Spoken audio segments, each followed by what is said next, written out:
ಗೃಹಜ್ಯೋತಿ ಮರು ಪರಿಶೀಲನೆಗೆ ಅರ್ಜಿಗಳ ಮಹಾಪೂರವೇ ಹರಿದು ಬಂದಿದೆ.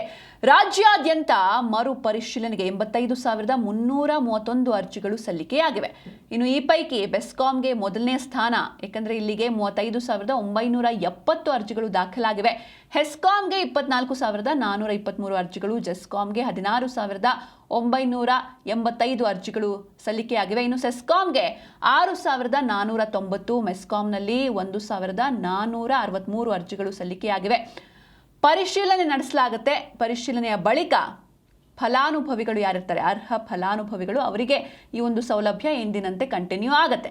ಸೇವಾ ಸಿಂಧು ಅಥವಾ ಸಂಬಂಧಿತ ಎಸ್ಕಾಂ ಕಚೇರಿಯಲ್ಲಿ ಪರಿಶೀಲಿಸಬಹುದು. ಅಂದರೆ ಸ್ಟೇಟಸ್ ಯಾವ ರೀತಿ ಇದೆ, ನೀವು ಈಗ ಅರ್ಜಿಯನ್ನು ಸಲ್ಲಿಸಿರ್ತೀರಾ, ಅದಾದಮೇಲೆ ಸ್ಟೇಟಸ್ ಯಾವ ರೀತಿ ಇದೆ, ನಾವು ಅರ್ಹರ ಅಥವಾ ನಮ್ಮ ಒಂದು ಅರ್ಜಿ ರಿಜೆಕ್ಟ್ ಆಗಿದೆಯಾ, ಏನು ಎತ್ತ ಡಿಸ್ಕ್ವಾಲಿಫೈ ಆಗಿದೆಯಾ ಅಂತ ನೋಡಬೇಕು ಅಂತ ಅಂದರೆ ಆನ್ಲೈನ್ ಅಲ್ಲಿ ಸೇವಾ ಸಿಂಧು ಪೋರ್ಟಲ್ನಲ್ಲಿ ನೀವು ಲಾಗಿನ್ ಆಗಿ ನೋಡಬಹುದು, ಅಥವಾ ಸಂಬಂಧಿತ ಕಚೇರಿ ಏನಿರುತ್ತೆ ಎಸ್ಕಾಂ ಕಚೇರಿ, ಅಲ್ಲಿಗೆ ಭೇಟಿ ನೀಡಿ ಪರಿಶೀಲನೆಯನ್ನು ನಡೆಸಬಹುದಾಗಿದೆ.